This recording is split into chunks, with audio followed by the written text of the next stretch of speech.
Hey guys, so this is a demonstration of the beginning pieces of taking your commentary and putting them into an organized structure that would begin to look like paragraphs of your essay. So I've got my prompt in front of me because I always need the prompt in front with its main piece. You'll notice that I've actually just carefully and very slightly modified it only to fit sinners in the hands of an angry God. And so instead of Melba and how Beals characterizes Melba in Warriors Don't Cry, this says, discuss how even within Edward's sermon, his subtle characterization of himself suggests his ideas about his search for freedom and equality. So what I'm going to do here is actually just get us to the point where we're writing an assertion and a concluding sentence. And once again, this kind of does not say that it's going to be a final paragraph. Once you have an assertion and the remaining body of your paragraph with a concluding statement, and you've done that with all three paragraphs, and then you write an introduction with a thesis and a conclusion, you'll still need to go back and make sure that it flows. You'll need to make sure that these pieces that we've put together have transitional language and that ultimately the prompt is being answered. That is, what are Melba's ideas about the search for freedom and equality seen through the characterization that you have analyzed in whatever format that you've actually been able to accomplish that. We've discussed 4 different formats. All right, so my commentary, if you would, just kind of picture that I had previously had a chunk of commentary, a chunk of commentary, and a chunk of commentary, and they were all kind of mixed up. And since they were mixed up, I went ahead and organized them. So from Edwards' sermon, and also I organized them and decided these are ultimately the ways he's characterized in these 3, and these are the ways he's characterized in these 3. I've only done 2. I did not do a 3rd paragraph to model this. All right, so I read Edward simplifies a section of his sermon on people's sinful condition, saying, in short, they have no refuge without anything to take hold of. He sees everything surrounding their fate as simple. There is no help for them. His choice of the signal phrase, in short, is especially interesting because it reveals his directness and conviction, and maybe even imply that he questions their attention span. He understands the importance of cutting to the chase in order to make it clear to his audience any possible salvation would only come from a God who knows they deserve punishment. So notice as far as the initial observation is he knows his audience. He knows that he needs to be direct and that through directness, spiritual freedom is seen. And then next, shifting his attention to his audience more than before, Edwards addresses them in the second person, saying they are not sensible, do not see the hand of God, look at other things, and care about their own life. Repetitively saying you, as he tells them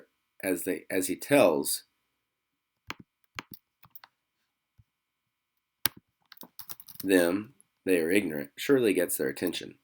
His intention with this, however, shows his commitment to stirring them to action and change, and getting them not to take false confidence in the good state they might think they are in. So once again, the repeated use is ultimately to be direct, and it is a tone shift, which I don't think, I did address shifting his attention. I implied that at least.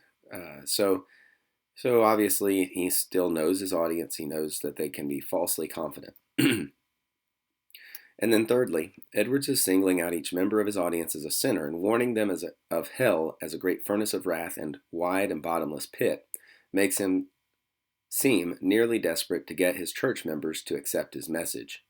To Edwards and his audience, loved ones heading toward hell's dangers is worth immediate alarm and change of direction. Using a loaded term, sinner, and numerous haunting metaphors, Edwards seeks to urge his church to rededicate their lives to Christ, to see his loving, bright, compassionate, merciful side rather than his just one. All right, so I had my commentary chunks, and you'll notice that it would be after I've looked at each of these that I begin to especially see a common thread. So I had initially said, well, this is pretty direct, and it shows that spiritual freedom is urgent. So freedom, and I'm going to come back to this idea shortly in a separate video. But for this one, I have kind of categorized these. He's knowing his audience. Now, look at the language here and decide which one should possibly come first. If the idea is I'm introducing, directness and knowing his audience, and ultimately that spiritual freedom is urgent. That's the belief here. That's the thing that I'm trying to prove. That is the prompt. So sequencing these, I actually chose Edwards simplifies. I chose my first one actually to go first. He simplifies a section of his sermon, and the location of this is actually earlier on in the text, and that might have played a role. But I actually was looking at the language, singling out each member. Given the fact that this sermon is all about individual accountability and doing something and taking action, I felt like that would be something to either begin or end with. And I felt like this language here, shifting his attention, already implies that it started somewhere else. So I was trying to determine whether this paragraph, or rather this commentary chunk or this commentary chunk should go first. And I really felt like location of this being at the beginning when he says, basically, in short, they have no refuge. And how that's early on in the text, that kind of dictated to me that I might put it first and put this one last. So I actually ordered this, as you can see here, the first, the second, and make sure I've got that. Edwards simplifies. Yeah, the first, and then shifting should be the second. I miscopied that. Actually, there we go, the second. And then singling out is the third. Okay, and the next one. Now I've got another set of chunks, and I'm going to model those as well and do this for both of them. So it says, escape for your lives. Edwards says to conclude a sermon along with a warning to not look behind in order to avoid being consumed. Rejecting Christ. Here's my denotative. All of these, by the way, I've modeled the use of context and maybe a slight assertion, but a use of context and slight assertion in the first sentence where evidence is also embedded. And then the next sentence is going to be denotative. And then the third sentence is always going to cover my author's intention as well as the connotation. So rejecting Christ to Edwards is to prelude spiritual death. So Edwards warns his audience, not because he hates them, but because he cares deeply for them and wants them to be saved. This entire admonition alludes to a biblical event when Lot and his wife fled Sodom at a time of God's punitive wrath, and when Lot's wife looked back, she immediately turned into a pillar of salt. Now, I was already familiar with that part, and of course with Melba there are some biblical allusions, but my point here is I actually saw kind of a structural element that works the same way in analyzing a metaphor or analyzing some type of syntax, shortness of a sentence, or the use of a specific word that would indicate a tone shift like you or whatever. All right, my next chunk says, and so I noticed in this one that with the kind of hope that's being given, but also a kind of warning, don't look back, that there's a type of tough love. In other words, something that's like, he does not overlook their dangerous, weak faith. He could have, but such would be sugarcoating, and he does not want to do that. So he addresses it and its implications. The second chunk here says, generally opportunity is not just given to anyone, but Edwards invites his congregation to see the door of mercy opened, where Christ calls and cries with a loud voice to them. Notice my slight modification to make sure this is in literary present tense, because I'm analyzing literature. They have a chance to respond with faith and joy. Edwards's language nearing the end of his sermon, including the words opportunity and mercy, is the only resolve, the only hope, offered in an otherwise dark message of foreboding damnation, and as a loving, compassionate minister, he is not about to let his congregation easily choose that route. Now, one thing you might notice here is it is still 3 sentences. Structurally, that's a pretty intense sentence, but because I have encouraged you guys to stick to 3 sentences of commentary, I am trying diligently to model how you can get connotation and author's intention in the same sentence. And that's sometimes through the use of semicolons as well as through dashes that can provide interrupting thoughts or a shift in thought to finish out a sentence.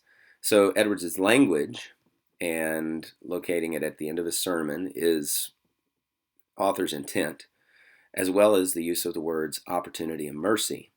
That's indicating author's intent that it's the only hope. He wants to make sure that this is something that they get before the lesson is over. And the connotation part of this is that he is a loving, compassionate minister, and he's not wanting them to do something. So he's not wanting them to do something that's going to end their lives in such a tragic, eternal way. All right, and then the third one. The speaker wants his church to see their souls as precious as the souls of those in another town who have recently awakened to spiritual action. To be careless about one's own soul is to make costly mistakes in ensuring its safety.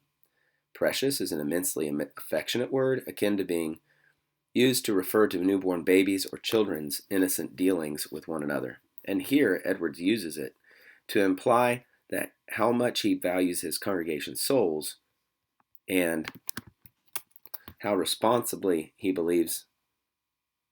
Let me make sure that that's grammatically correct. Precious is an immensely affectionate word, akin to being used to refer to newborn babies or children's innocent dealings with one another. And here, Edwards uses it to imply how much he values his congregation's souls and how responsibly he believes they should take care of them.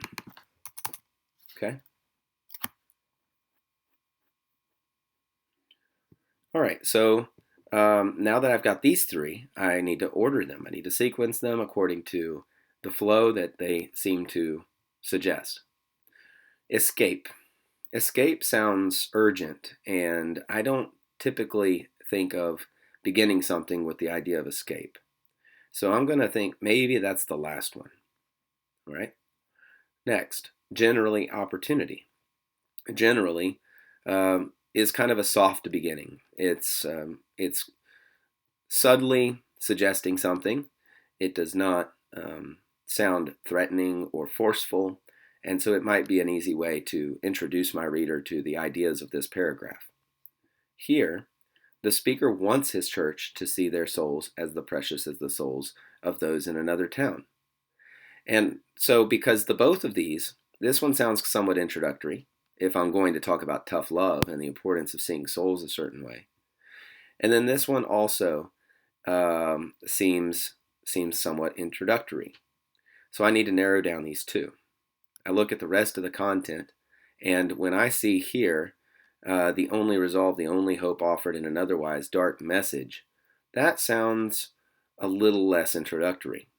This one instead has the ideas of precious being an immensely affectionate word, and then how responsibly he believes he should take care of them. So if I've united these and said these all illustrate tough love, then I'm going to think, okay, which one seems to, if I'm looking at both of these, and right now this one's kind of winning the race.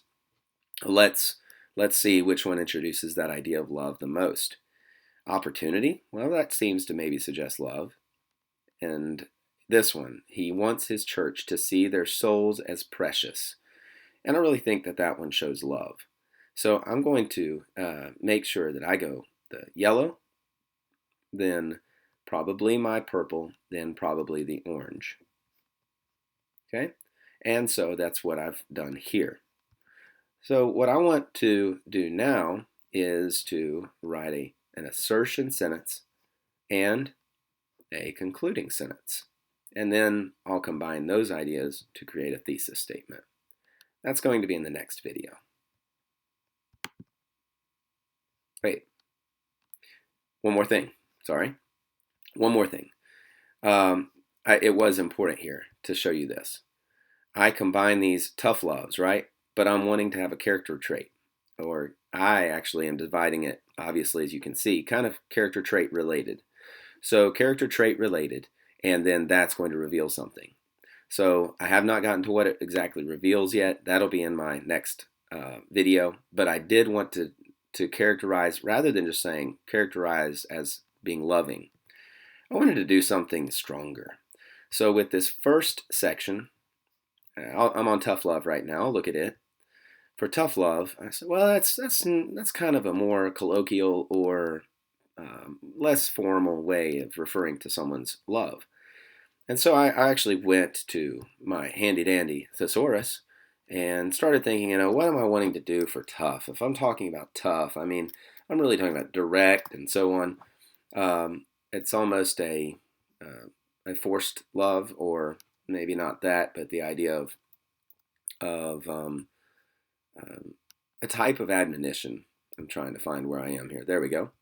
And so what I chose was an unyielding love. In other words, it's one that does not just allow anything to go on. It's tough love, and I chose a solid phrase for that. So a solid way of wording that.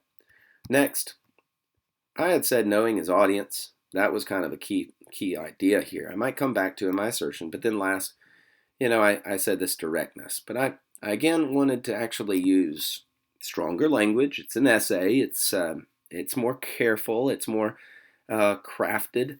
So I chose actually a word that I think really addresses that kind of directness, and it's a relentless directness. And I chose to word this as an adjective before a noun. So he's characterized as relentlessly direct, and having an unyielding love. Relentlessly direct. He's not going to back off. He is going to stay on them, and that's exactly what this sermon is, isn't it? It's a very repetitive, unrelenting, unstopping message that he wants them to not forget anytime soon, until they have obeyed what he's asking them to do.